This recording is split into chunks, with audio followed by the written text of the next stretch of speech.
c'est un mix ou... Là c'est bien, ouais, je pense que c'est pas mal. Ouais.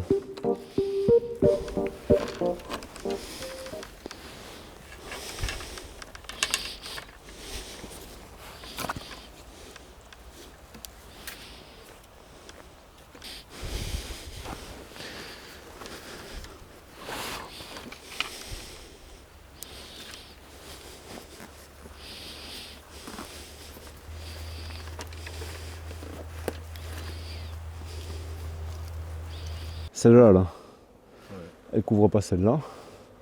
Celle-là, elle couvre pas celle-là. Celle-là, elle couvre pas celle-là. Celle-là, elle couvre pas celle-là. Et du coup, tu vois, la lumière est bien répartie. On a une couronne étroite. Du coup, mes légumes, ils pourront démarrer ici. Tu vois, là où il y a le navet. Là, ça pourra démarrer ici. Avec une facilité de récolte. C'est ce qu'on appelle un verger piéton. C'est-à-dire sans échelle, sans te faire chier, sans t'accrocher aux branches. Et donc on a à la fois une haie dense qui freine le vent, qui joue un peu sur la lumière, sans pour autant gêner les légumes qui sont de chaque côté, au milieu. Tout ça sur un porte-greffe nanifiant, qui fait qu'en fait le tissu racinaire il arrive là à peu près, pas plus. Il n'y a pas de racines ici, sur ces arbres-là. Et du coup, production de fruits, de légumes, facilité de récolte. L'inconvénient de ces systèmes, c'est que quand la mise à fruit est là, on peut avoir aussi des légumes qui sont là en fait. Et donc quand on va récolter, on peut se retrouver en situation où il faut faire attention de ne pas marcher sur le navet là, tu vois. Qui est là, tu vois, quand tu as récolté. Donc les arbres, on peut les mettre entre 1 mètre et 1,50 m sur du nanifiant. Tu vois. Parce que ce sont des arbres à faible couronne qu'on arque en plus. Donc du coup, on réduit leur espace. Et donc ça permet d'augmenter la densité sur le rang et d'augmenter les rendements en fait, à l'hectare. Mais en plus, moi là, dans un maraîchage diversifié sur du nanifiant, l'intérêt de travailler sur du nanifiant, c'est qu'on met plus d'arbres à l'intérieur du jardin qu'avec du semi-nanifiant ou du franc. Et du coup, on peut avoir des vergers plurivariétales. On peut mettre plein de variétés en fait. C'est-à-dire que si je mets du franc, il va falloir que j'écarte beaucoup plus les arbres. Il va falloir que je laisse une bande enherbée au pied des arbres. Et du coup, sur une parcelle comme ça, je vais mettre peu d'arbres. Parce que les francs, ils se mettent tous les 10 mètres, en tous sens. Et si je fais du maraîchage, ça va être tous les 10 mètres et 20 mètres entre les rangs. Du coup, sur une parcelle comme ça, on va mettre 4-5 francs en fait. Ou, ouais, 4-5 francs on va foutre, ou pas beaucoup plus. Et du coup, en fait, en termes d'efficacité par rapport à la synergie légumes-arbres, il n'y en a pas, ou quasiment pas. Et par rapport au nombre de variétés, il va y avoir 4-5 variétés potentielles. Alors que là, sur une variété comme ça, à cette densité, je me retrouve à avoir peut-être 120, 130 ou 140 arbres. Là. Et du coup, en ayant 140 arbres, je peux éventuellement avoir 140 variétés de pommiers. Au maximum. Mais je peux avoir 14 pommiers à 10 pommiers par variété. Et ce qui fait qu'au bout du compte, je vais pouvoir échelonner mes récoltes, avoir des qualités de pommes différentes à présenter sur mon stand, des pommes acides, grosses, petites, plutôt très sucrées, des pommes qui vont être mûres. Là, j'ai des variétés de pommes qui sont mûres au mois de juillet. Mi-juillet, j'ai une grosse pomme rouge et je vais avoir des pommes comme la Granny Smith ou d'autres qui, elles, sont mûres, enfin, elles sont encore dures au mois de novembre. Donc, et qui vont pouvoir conserver jusqu'au mois d'avril.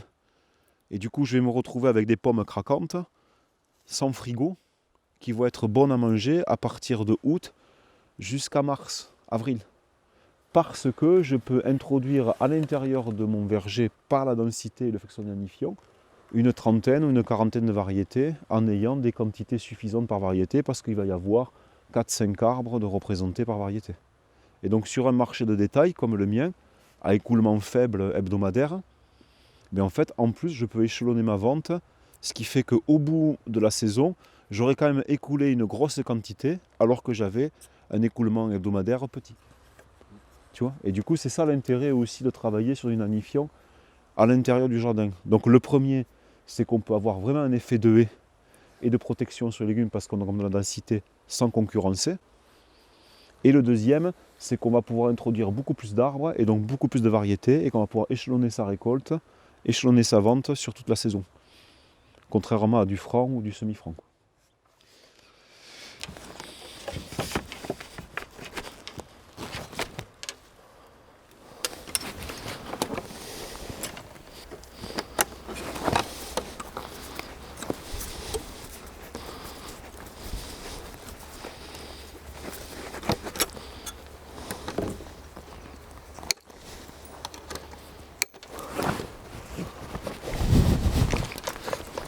Il ne peut pas glisser.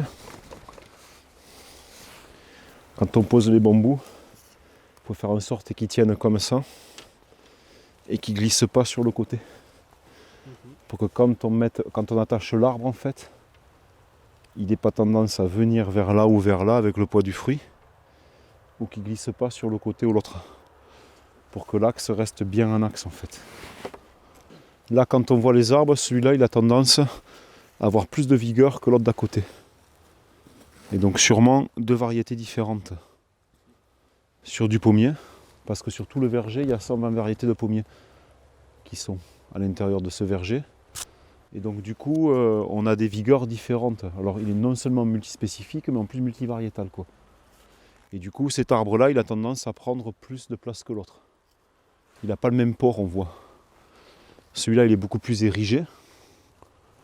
On voit que les branches ont tendance à monter vers le haut, alors que lui, déjà, il a tendance à avoir les branches qui descendent vers le bas, quoi. Ce qui sûrement est la qualité de ces deux variétés différentes. Ici, il y a des chances. Donc du coup, il faut que celui-là respire plus, et celui-là, il a tendance à aller vers là. Il est comme ça, en fait. Et ici, j'ai de la place, donc je vais remettre un bambou ici, pour le ramener vers là, le plus possible. Comme ça, je vais pouvoir dégager celui-là et travailler sur l'arcage de celui-là. Donc ici, un arcage. Et là, comme la branche est grosse, on va essayer de faire un plessage. Pour arquer. Et après, les autres, elles sont arquées déjà, là, les petites. En haut, il n'y aura pas grand-chose à faire. Comme on peut voir là, les arbres, même s'ils sont 1,20 m, ils sont séparés les uns des autres. Ils sont bien droits. Et du coup, la lumière qui va arriver cet été peut nourrir tous les arbres sans qu'ils se fassent de l'ombre. Que là, en fait, on se retrouve avec des branches qui sont partout. Et du coup, la lumière est moins optimisée que sur ces arbres qui ont été travaillés là, à côté. Pour que ça soit comme ça sur toute la rangée, à terme. C'est-à-dire, tranquillement, on remonte tous les arbres et on essaie d'avoir ce résultat sur toute la rangée. Du temps, là, je pense qu'une rangée comme ça, pour bien la faire, tout seul, qui fait 50 mètres, tout seul, j'y vois une bonne matinée, quoi. Tout seul. 4-5 heures, quoi, je pense. Pour faire ça tout seul. On a vu là sur un arbre le temps qu'on a mis, on multiplie à chacun, à moins qu'il y en ait qui soient mieux formés un peu plus bas. Mais après, ce qu'il faut savoir, c'est que ça, c'est un travail de formation et pas d'entretien, en fait. Donc dans l'arboriculture, il y a deux gestes dans la taille. Il y a la taille de formation, donc ce qu'on est en train de faire, former l'axe et arquer. Et ensuite, il y a la taille d'entretien pour l'année prochaine pour cet arbre qui sera beaucoup plus rapide, en fait. On n'aura pas besoin d'arquer les branches. On pourra couper les ficelles. Les branches seront aoûtées, elles ne vont pas remonter. Et du coup, on enlèvera que s'il y a des bourgeons à bois qui ont repercé comme ça. On les virera pour avoir en fait une latérale fructifère qui porte que des bourgeons à fruits. Sur tout le truc. Et en gardant de préférence les bourgeons à fruits qui sont sur les côtés. Ceux qui sont derrière, on les enlève là. Ceux-là là. Clac. Pour avoir les fruits qui sont rangés comme ça. L'autre geste, c'est qu'en fonction de la section de la latérale, elle peut porter un certain nombre de fruits. Donc il existe des gabarits qu'on pose là comme ça, clac. On sait que c'est une branche qui fait, elle doit faire, je sais pas moi, 20 mm de diamètre. Et du coup, sur le calibreur, il est marqué le nombre de fruits qu'elle peut porter sur du pommier. Et du coup, on enlève les boutons qui sont en trou en fait. admettons qu'elle puisse porter, je sais pas moi, 10 fruits, on va laisser 12 boutons, quoi, répartis sur la branche, pas derrière, plutôt sur les côtés. Et du coup, c'est déjà un premier éclaircissage que l'on fait sur l'arbre. Et sur chacune des branches comme ça là. Et ensuite, la couronne de fleurs va faire plusieurs fruits. Cette couronne de fleurs, elle va faire plusieurs fleurs. Chaque fleur va faire un fruit. Et on gardera qu'un fruit sur chaque couronne. Mais ça sera un travail du mois de juin, ce qu'on appelle l'éclaircissage. Et ce travail d'éclaircissage permet d'avoir des fruits calibrés et en plus de jouer sur l'alternance. Parce que comme on aura un nombre de fruits optimal par rapport à la vigueur de l'arbre, puisque ça aura été calculé en fonction des sections de chaque latéral, en fait, on aura le nombre de fruits que l'arbre peut porter sans épuiser toutes ses réserves. Donc on aura des fruits plus gros, l'arbre va avoir la force de nourrir ses fruits et en même temps suffisamment de sucre pour pouvoir faire des réserves dans les racines. Ce qui fait que quand le mois d'août va arriver, l'arbre va induire des bourgeons à fleurs plutôt que des bourgeons à bois. Parce que sa réserve en sucre est suffisante dans ses racines. Et l'année prochaine, on aura à nouveau une floraison. Donc l'outil pour éviter ce qu'on appelle l'alternance. L'alternance est la conséquence d'un épuisement des réserves de sucre dans la racine. Comme il y a cet épuisement au mois d'août, la plante fait ses stocks, elle se rend compte qu'en fait elle n'a pas suffisamment de stock pour produire du fruit, donc elle va induire des bourgeons à bois pour produire des réserves pour l'année d'après, et ça alterne. Il y a des variétés qui sont peu alternantes, parce qu'elles équilibrent le nombre de fruits naturellement. Il y a d'autres variétés qui ne le sont pas, et du coup on est obligé de faire cet éclaircissage. D'abord à la taille d'entretien, environ les bourgeons à fleurs qui sont trop nombreux, et ensuite à l'éclaircissage au mois de juin, après la chute physiologique, pour avoir le nombre de fruits, quoi. Et ça c'est important si on ne veut pas alterner, quoi. Du coup, en fait, si on introduit des arbres à l'intérieur d'un jardin, qu'on fait de l'agroforesterie fruitière en maraîchage, on a deux activités qui sont différentes. On a l'arboriculture et du maraîchage. Ces activités, elles ont des pointes de travail. Il ne faut pas que les pointes de travail se superposent, il faut qu'elles soient décalées dans le temps. En hiver, là on est en janvier, donc janvier-février, c'est une période creuse pour le maraîchage, en fait. Mais c'est aussi une période où on a envie de se reposer parce qu'on a beaucoup donné au mois de juin. Juillet, août, septembre, enfin dans les jours longs en fait. Et du coup, il va falloir trouver une adéquation entre le fait qu'on ait du temps libre et qu'on ne veuille pas s'épuiser non plus, qu'on veuille se ressourcer. Donc le travail d'arboriculture va correspondre entre janvier et février. Le travail de formation, qui est beaucoup plus long, donc le travail qu'on est en train de faire là, former ces fruitières pour qu'elles soient avec la forme que l'on veut avoir. Donc là, c'est un axe arqué, mais il y a plein d'autres tailles, c'est celle-là qu'on a choisie. Et du coup, celle-là, elle prend du temps. Mais la taille d'entretien, celle que j'ai dit juste avant, là, éclaircir, enlever les bourgeons à bois et sortir les bourgeons à fleurs en fonction de la section, celle-là, elle prend beaucoup moins de temps, quoi.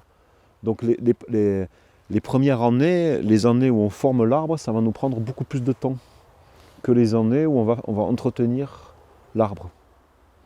Et donc ça, c'est à chacun de mesurer combien de temps il a de disponible au mois de janvier, février, pour former ou entretenir les arbres, quoi. Et après, on a une autre pointe de travail en arboriculture, c'est l'éclaircissage du mois de juin. Si on veut avoir des pommes calibrées, des fruits calibrés, et qu'on veut éviter l'alternance. Si pour nous c'est moins précieux d'avoir des récoltes régulières et d'avoir des fruits calibrés, ben en fait on peut faire une impasse, et donc il y aura des alternances qui vont être plus ou moins fortes suivant les variétés, et des calibres plus ou moins forts. Si en fait on veut amener le geste de l'arboriculture à un geste vraiment de rentabilité, on sera obligé de faire ce travail d'éclaircissage qui lui par contre va tomber en pleine pointe de travail du maraîchage. Et donc il va falloir vraiment trouver un compromis pour éclaircir, en sachant que l'éclaircissage, il ne peut pas s'échelonner sur 2 mois, quoi. C'est l'affaire de 2 semaines l'éclaircissage. Parce qu'après les fruits grossissent trop, Et du coup, l'arbre a déjà perdu ses stocks. Et donc, ça sert pour faire grossir le fruit, mais pour l'alternance, ça ne servira plus, quoi. Voilà, ça c'est vraiment important de comprendre que le maraîchage, c'est un métier. L'arboriculture, c'en est un autre. On peut faire comme moi, l'arboriculture, s'il n'y a pas de fruits, j'ai suffisamment de revenus avec mes légumes. S'il y a des fruits, c'est un complément. Mais si on veut vraiment être vraiment rentable sur les deux, il va falloir vraiment être très soigneux sur la taille de formation et l'entretien de l'arbre, quoi. Et vraiment apprendre à le faire, quoi. Aller voir des arboriculteurs ou des formations pour le faire vraiment, quoi. Voilà. Yop. Bah, du coup, on se fait cet arbre ou 5 heures